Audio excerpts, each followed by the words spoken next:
नमस्कार, AB star news देख रहे हैं आप। मैं हूं आपके साथ विपुल पांडे। जम्मू कश्मीर के बांदीपुरा के वटनीरा इलाके में रविवार को सुरक्षा बलों और आतंकियों के बीच मुठभेड़ चल रही है।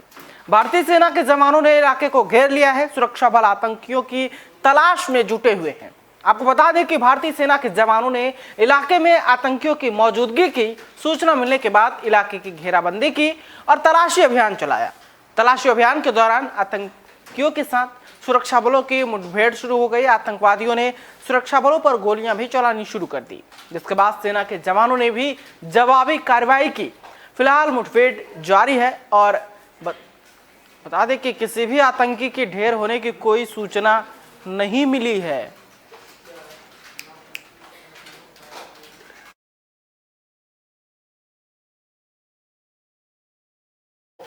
केंद्रीय गृह मंत्री अमित शाह आज 10 राज्यों के मुख्यमंत्रियों के साथ एक बैठक करेंगे। इस बैठक में नक्सल प्रभावित इलाकों में हालात की समीक्षा की जाएगी। अधिकारियों ने बताया कि गृह मंत्री अमित शाह इस बैठक में नक्सलवाद की समस्या से प्रभावित 10 राज्यों के मुख्यमंत्रियों के साथ उनके राज्यों में सुरक्षा की स्थिति पर चर्चा करेंगे। इसके साथ ही वह वर्तमान में नक्सलियों के खिलाफ चलाए जा रहे अभियानों की समीक्षा भी करेंगे। साथ ही उम्मीद जताई जा रही है कि शाह नक्सल प्रभावित इलाकों में सड़क, पुल, स्कूल और स्वास्थ्य केंद्रों के निर्माण जैसे विकास कार्यों की समीक्षा भी करेंगे। मंत्रालय के आंकड़ों के मुताबिक देश में माओवादी हिंसा कम हुई है और अब यह खतरा केवल 45 जिलों में है। फिर भी देश में कुल 90 जिले ऐसे हैं जिन्हें नक्सलवाद से प्रभावित माना जाता है। ये जिले केंद्रीय गृह मंत्रालय की सुरक्षा संबंधित व्यय योजना के अंतर्गत आते हैं।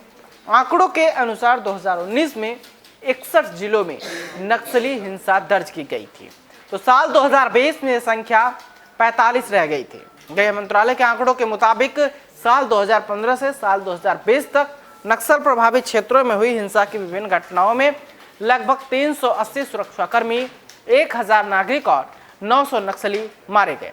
इसके साथ ही इसी अवधि में कुल 4200 नक्सलियों ने आत्मसमर्पण भी किया।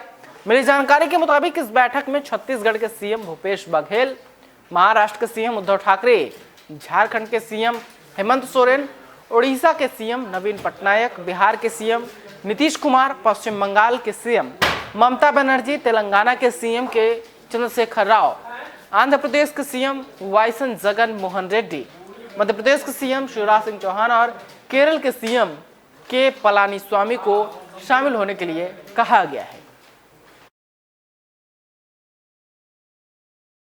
असम के सीपाझार में अतिक्रमण हटाने के दौरान हुई हिंसा को लेकर सीएम हेमंत बिस्व शर्मा ने कहा कि राज्य सरकार के पास एक खुफिया रिपोर्ट आई है।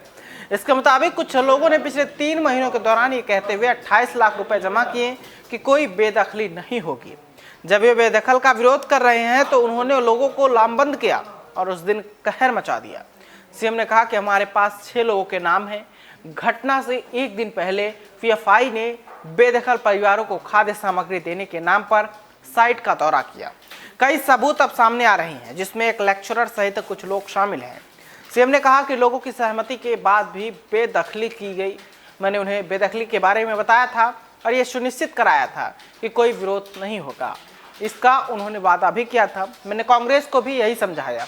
वे मेरी बात से सहमत थे और मेरे निर्णय की सराहना की, लेकिन उन्होंने अगले दिन तबाही मचा दी। दरांग में हुई हिंसा पर सीएम बिस्व शर्मा ने कहा कि 60 परिवारों को हटाने का काम था, लेकिन यहां 10,000 लोग आ गए। आखिर कौन इन्हें लेकर आया? पुलिस पर हमला क्यों किया? इस सब में पीएफआई का नाम आ रहा है, लेकिन मैं इस पर कुछ नहीं कहूंगा। न्यायिक जांच में ये सब सामने आएगा।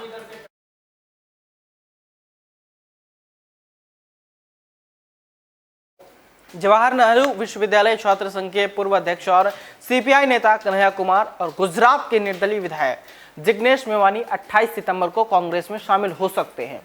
आपको बताते हैं कि हाल ही में कन्हैया कुमार ने इस बारे में कांग्रेस के पूर्व अध्यक्ष और सांसद राहुल गांधी से मुलाकात की थी, जिसके बाद से ही राजनीतिक गलियारे में अटकलें तेज हो गई है।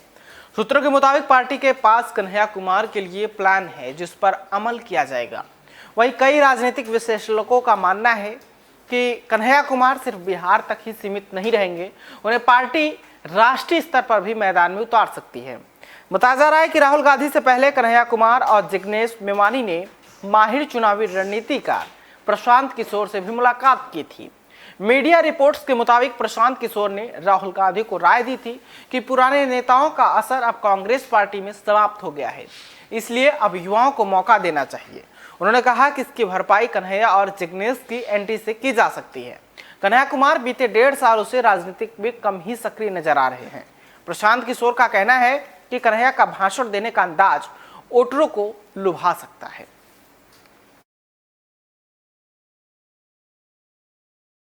तमिलनाडु के शिवगंगा में कांग्रेस की बैठक के दौरान जबरदस्त हंगामा मच गया।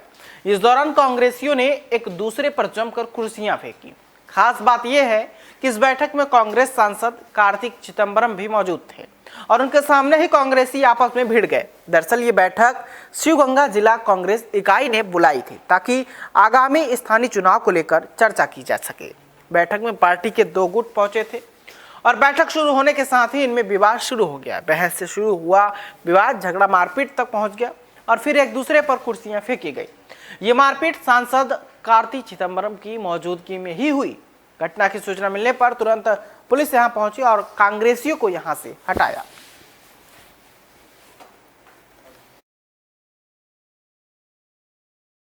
मध्य प्रदेश के सीएम शिवराज सिंह चौहान अपने जन दर्शन कार्यक्रम के तहत रैगांव विधानसभा के दौरे पर है।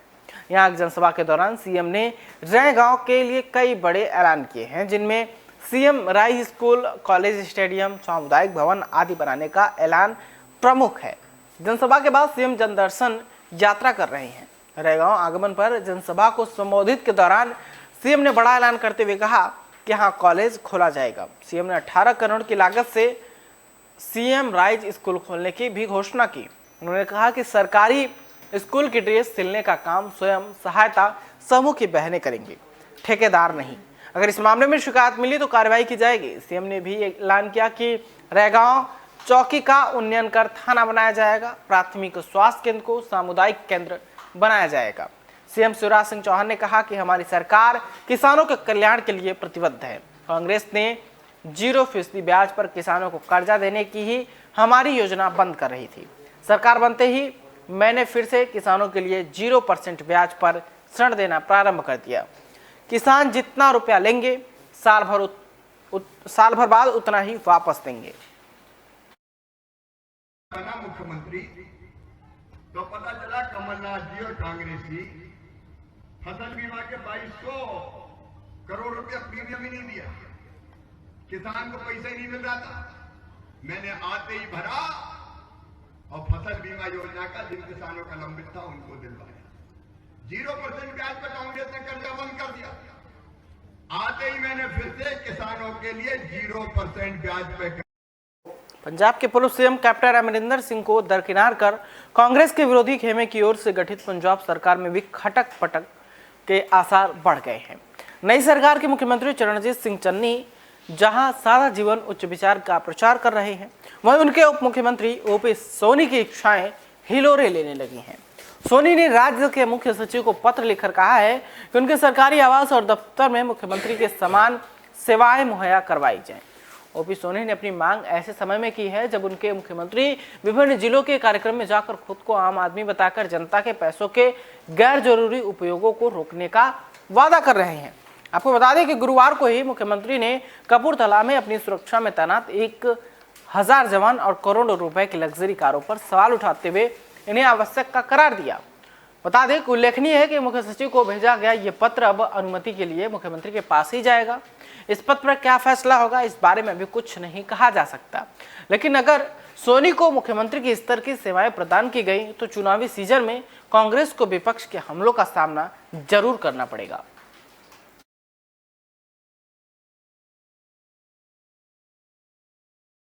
भारत से कनाडा जाने वाले यात्रियों के लिए बड़ी राहत की खबर मिली है।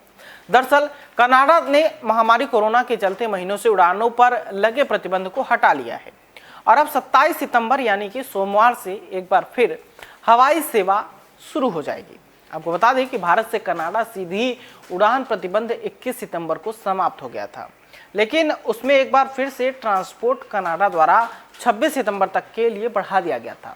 हालांकि अब प्रतिबंध समाप्त होने के साथ भारत के यात्री अब कुछ एहतियाती उपायों के साथ कनाडा की यात्रा कर सकते हैं। कनाडा सरकार के नए दिशा निर्देश के तहत यात्रियों को नई दिल्ली के इंदिरा गांधी अंतर्राष्ट्रीय हवाई अड्डे पर कनाडा द्वारा अनुमोदित जेनेस्टिंग लैब से कोरोना जांच करवानी होगी और परिणाम जो है निगेटिव होने पर ही उन्हें फ्लाइट पर चढ़ने की अनुमति दी जाएगी। यह जांच कनाडा के लिए उनकी सीधी उड़ान के निर्धारित प्रस्थान के 18 घंटे के भीतर करवानी होगी। कनाडा की यात्रा के लिए भारत में किसी अन्य लैब से किए गए कोविड-19 परीक्षणों को मान्यता नहीं दी जाएगी। पूरी तरह से टीका लगाए गए यात्रियों को संबंधित जानकारी आर्काइव कैन मोबाइल ऐप या वेबसाइट पर भी अपलोड करनी होगी। अधिकारियों ने यह सुनिश्चित करेंगे कि यात्रियों ने ऐसा किया है और जो इन आवश्यकताओं को पूरा करने में असमर्थ हैं उन्हें बोर्डिंग से वंचित कर दिया जाएगा।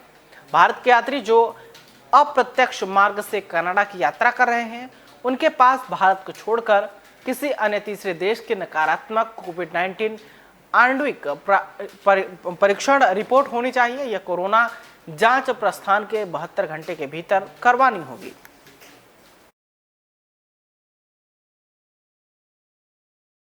इस वक्त की खबरों में फिलहाल इतना ही। देश दुनिया की तमाम खबरों के लिए देखते रहिए AB स्टार न्यूज।